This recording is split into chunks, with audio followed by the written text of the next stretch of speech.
What's going on? Welcome back to another Will Be in our projection team series. Today we got the Oakland Athletics and the Cincinnati Reds. Let's get into it.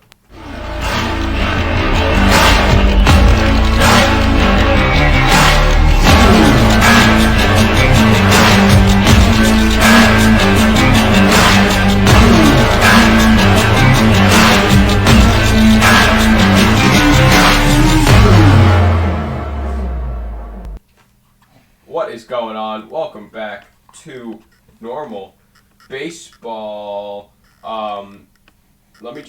Today we have another one of our team projections.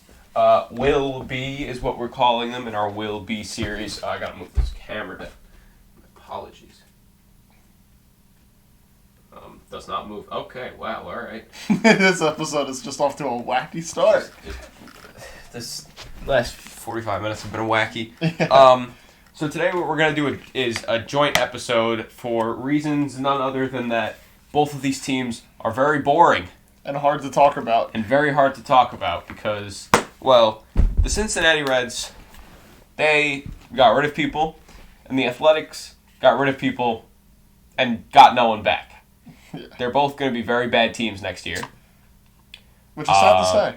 It's sad to say because the Athletics were a borderline playoff team for most of last season. Yeah, and then seasons passed. You know, we're just getting right into it. I'm going to be honest. I'm freelancing this one. So the Athletics gave away Matt Chapman and Matt Olson, two corner pieces in their lineup and their team. They gave up Chris Bassett. They spent $0 in free agency this year. Ridiculous. Yeah, almost. I think they did sign one player to a minor league deal. That doesn't count. Fair enough. Major league contracts is what counts. Then and I believe it's still a whopping 0 at the moment. Which is ridiculous. No, did they re-sign Jed Lowry? No. No, I don't think so. No. I think it was minor league. I don't know, but the graphic that's going around is that they've spent $0. So. Yeah, well, I mean, like you said, they were a borderline playoff team. They did trade for Starling Marte last season at the trade deadline to really try to help them make a playoff push. Kind of ridiculous that after the season that they had and with the AL West losing Carlos Correa, they didn't think, hey, let's keep the guys around for one more season. Yeah. But they're hitting a very, very hard reset. And I think that was the last time we'll see exciting baseball in the Coliseum, which is sad to say. In that stadium, yes. Yeah, hard to believe. They're hoping to get a new stadium soon. Either in Oakland or there have been rumors about them thinking about moving. So we'll see what happens there. That will be in the coming years. I think it'll be in Oakland. I don't see. I hope it's in Oakland, but I mean a Vegas team would be fun. I'm not saying it wouldn't be fun. I just don't. Yeah. I think they'll figure something out. Yeah, I hope so. And then. They still do have Frankie Montas and Sean Manaea on their roster. They do. Both of which are many people believe are getting traded. However, GMs are saying that they don't want to trade for them just because of the high asking price. Which, I mean, it's a two-way street. I mean, they're asking for a high price because Oakland thinks that these guys are great pitchers, which they are. And especially a lefty like Frankie Montas Sean Manaea is not easy to come by in today's league. So it makes sense why they're asking to trade them not only together, but for a lot of draft prospects and capital. I get that. I get the appeal of, like, asking for a lot for them. But at the same time, you're in this rebuild era. Obviously, they're going full rebuild. Yeah, they're getting rid of their 2 stars, not signing anyone. They're in a full. They took Moneyball way too far. Yeah, they did take Moneyball way too far. I think that it was at this point. You should take a little less for a return for those 2 at this point, because there's no point in having them on the team. Yeah, because then the way that you're going to get more capital from them is if you then trade for lesser than what you're asking for. No big deal, it happens. It's a business, whatever. And then the draft picks that you guys get at the end of the season might be worth it because now with the new draft lottery, they could be looking at the number 1 overall pick come next offseason. Well, we'll see. That's another downside of the draft lottery, is that even if they do have the worst record, they're not guaranteed to get the first pick. Yeah, that's probably a downside of the draft lottery. Yeah, it is for them, not for I like it, but yeah, I mean I like it too. But of course, it is a downside for them. I can imagine that they're not too happy about that thought of they could go out and lose 162 games and still not get the first overall pick, which would suck for them. Yeah, I would be furious. Yeah, I mean, I feel like there should be a rule that if you lose every single game, you should get the number 1 pick. Impossible. You need help. But I mean, in that deal for Matt Olson, obviously they gave Matt Olson to the Braves. They got Christian Pache, Shea Langiers, who was a very good prospect. Was a very good prospect for the Braves, I guess now for the Athletics. Yeah. And they got 2 other prospects. I see the foundation for a rebuild. Yeah, a very structurally sound. Lots of young guys. Rebuild, yeah, because they're all young, they're all on the same timetable, and it looks like their minor league system is going to become one that people are going to want to be involved in just because of what the ceiling is for all of these top guys that they've gotten or that they have themselves. So it'll be interesting to see what they do there, and I think a big part of it will be seeing where they decide to move to. If they do move into a new stadium in Oakland, in the city, I mean the building, projections or whatever the hell it's called, the idea that the builders want to do is right on the water. It's more inside the city of Oakland rather than outside on the interstate highway in California. Or the other option that people have been throwing around is just moving the team to Vegas. But I think that until a decision is made there, we won't really see any competitive ball in Oakland. I don't think it really depends on that. I think it really more depends on the farm system and how fast the farm system can come up and if those guys can actually be good. Because they're not going to be like, oh, let's not call this guy up. We don't have a new stadium yet. No, I'm saying that's like their time frame. Like they want to try to get back in. They want to try to ramp up by the time that their stadium is getting built because then they will make more money on the stadium and stuff. Yeah, but no, I get what you're saying too. It'll be interesting to see what they do, for sure. Yeah, I'd say give it a few years, Oakland fans. I mean, this year you're not going to be good. Yeah, cherish the moments that you guys had. I mean, never forget Liam Hendricks lighting up a home run to Aaron Judge in the wild card that one year. That was fun. Not a moment. Also, the over-unders for these episodes, we're going to do in a, private. Just kind of, we're I don't want to say we're in a rush, but we're tired. It's 10 o'clock at night, and we're looking to get out of here. It's soon. Pretty late. It's 10 o'clock on a Tuesday. Pretty tiring day. Yeah. But we'll do those. We'll still have them, and there's still going to be a poll up on our Instagram. We've been doing polls, so we get fan voting too, which is kind of fun. Yeah, at Normal Baseball. Go check it out. Yeah, go check it out. So yeah. Do you want to transition to the Reds now? Let's just go right for it. The Cincinnati Reds. Oh well, the Oakland Athletics will be in 2022. The Oakland Athletics will be in fifth place. Who's the fifth team in that division? Mariners, Rangers, the Angels. Okay, yeah, they will be in fifth. All right. Now let's go over to the Reds. Like the Batman thing. Yeah. All right, the Cincinnati Reds. Yeah, the Cincinnati Reds. Another team that's sort of like the Oakland Athletics, sold off all their guys for the most part. Obviously not as high caliber. No. Did not sell off all their guys. Not all of them. No, not anywhere near they're not going through a full rebuild. No. No, it's just a weird situation in Cincinnati. It's very weird. They don't want to spend money. But they have good players. But they had good players. And they still do. I mean, Joey Votto's still on the roster. Jonathan India just won NL Rookie of the Year. Hunter Green might be up. Mike Moustakas, Tyler Stevenson, Kyle Farmer. They have guys. It's upsetting that they're not going to try to compete. I mean, I believe you were the one who told me that Ken Griffey Jr. is like their sixth highest paid position player. Yeah, something like that. I don't know about now because they did sign Tommy Pham.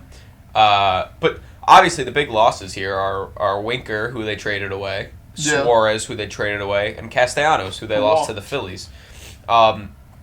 Without those three, this is a horrendous team. Yeah, this is a bottom of the barrel team, which is sad to say because Joey Votto is one hell of a player. Votto and India. Votto and India, I mean, the right side of the infield looks beautiful. That is like a championship caliber right side. If you just don't look at the rest of the infield and the outfield. Yeah, I mean, just looking at it right now. I mean, Tyler Naquin can be good at times. Jonathan India, obviously, Rookie of the Year. Joey Votto is very good. Tyler Stevenson depends on the day. Same thing with because they got rid of Tucker Barnhart. Yeah. Mike Moustakas can be good on any given day.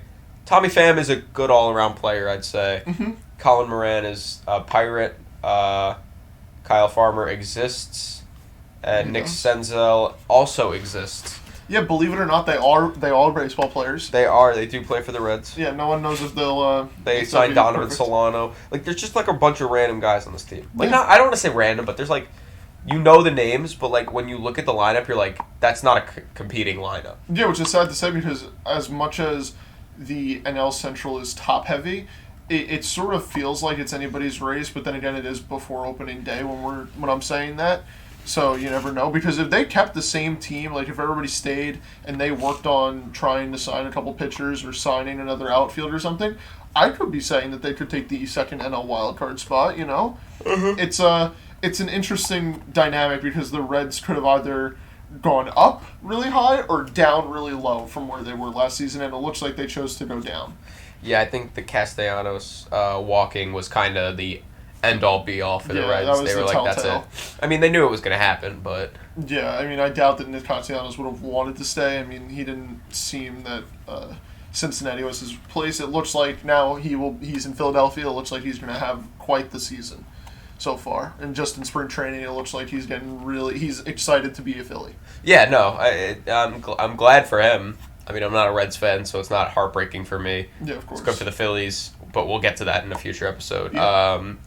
Now, what about one of their young guys, Hunter Green? How do you think he's going to fare this season? I don't know too much about him. I think he'll be good, just because I've heard the name a bunch. I've seen him in spring training. He's been good. Yeah, he's quite the fireballer from what I've seen. It looks like he has a lot of. He's like a Aroldis Chapman, but has more control over his pitch. He's projected to be a starter. Yeah. So, from what I don't follow him. I mean, he can't be Aroldis Chapman. Well, no, but I'm saying that's impossible. In the sense of like his pitch overpowering. I get it. His pitching sense, not as long as he can go, but he will be a starter this season. He should look good. He'll look healthy, and I think he's going to be one of those guys that in a few years you'll be saying, "Oh, we're 100 green away from a championship," you know. Yeah, like a trade piece. Yeah, he seems to be a good trade piece. Or if the Reds want to choose to try to build around him and Jonathan India, it's a long shot, but that's how I see it as somebody who, I mean, Hunter Green has not played in the majors yet. Yeah, we'll see. I mean, he's supposed to be on the opening day roster. Yeah. So I guess go for it. They got rid of Sonny Gray, Luis Castillo off that starting rotation. That rotation is kind of nothing. Where did Luis Castillo go? Not Luis Castillo. Sorry, Amir Garrett. Yeah, there. From their pitching staff. Sorry, I got those mixed up. They still do have Luis Castillo. I wouldn't be surprised if they moved him. Yeah. I mean, I saw something that said they were reluctant to do so, but for the right trade, for the right pieces, anybody, money talks type of deal. Yeah, it's like I wouldn't be surprised, like whatsoever. Yeah. So. I mean, Luis Castillo is one of the bright spots in the pitching rotation of the Reds, so they'll be looking forward to either seeing a good, healthy season out of him or trading him at the deadline and really committing to rebooting everything. Yeah. It seems like they're going to reboot, which sucks for Jonathan India. Yeah, after a very, very nice rookie campaign. I mean, Jonathan India was just on a pretty decent Reds team. That looked like it was going in the right direction. It looked like it was going in the right direction. They had Castellanos, they had Suarez, they had Jesse Winker, they had Kyle Farmer coming up, they had Sonny Gray, Luis Castillo, Amir Garrett. They needed to fix their bullpen. It was kind of like I want to say a Philadelphia Phillies type situation, where their lineup was there. They had a good lineup that could compete. I mean, it wasn't top of the league lineup. But it could have competed. Right, and their starting pitching was pretty decent. I think the Phillies had better starting pitching, but then their bullpen needed help. Yeah, like a lot of help. Yeah, and instead of just going out and getting those guys, they decided to blow it up a little bit, which sucks, for especially for Reds fans. Yeah, I mean, being everything I've seen from Reds fans, not good. They are furious. Very, very furious. I mean, luckily the Reds do have a very beautiful stadium from what I've heard and seen, so that might be the only reason as to why Reds fans are not overthrowing the organization at the moment. Overthrowing the organization. Imagine. Going and getting back all their players that they really wish they could have one more season of, because honestly, when that Reds team was on like a little bit of a run right before the All-Star break, they were fun to watch. No, of course. They were really fun to watch. They were really fun to watch. It felt like everybody in their lineup could have done something spectacular at any moment, and now, like we said, they're all scattered across baseball now. Yeah. Sucks to see. Of course. The Reds won't be good this season. Don't expect much. Sadly. Maybe expect big years out of Jonathan India and Joey Votto, but that doesn't. Those two players having good seasons won't make up for the rest of the losses they've made. Yeah. And I think we just banged out two teams. I mean, obviously we didn't do over-unders, which is a little more conversation, but I think we just banged out two teams in less than 20 minutes. Yeah, I believe so. I mean, we're sorry, Oakland fans and Cincinnati Reds fans. We're not too rounded on your teams, to say the least, and it looks like you guys are headed for what we would call the dark ages of baseball. Yeah, not great times for you guys. Yeah, but then again, we don't know everything about your team. Anybody who's a fan of these teams will know more, so feel free to tell us anything. Let us know in the comments below. And, of course. I think that should be it. That should do it. Here, I'll do it this time. In 2022, the Cincinnati Reds will be in... 4th place. Ooh. No, Okay. 5th place. Really? I got the Pirates over them. You heard it here first. All right. We'll be in 5th place, and that'll do it. That should do For it. this episode of our Will Be series. Thank you for watching. We got 2 more coming out tomorrow, and actual decent teams. Be sure to stay around, stick around for that. And we will see you tomorrow. All right. Peace. Oh, my arm cracked.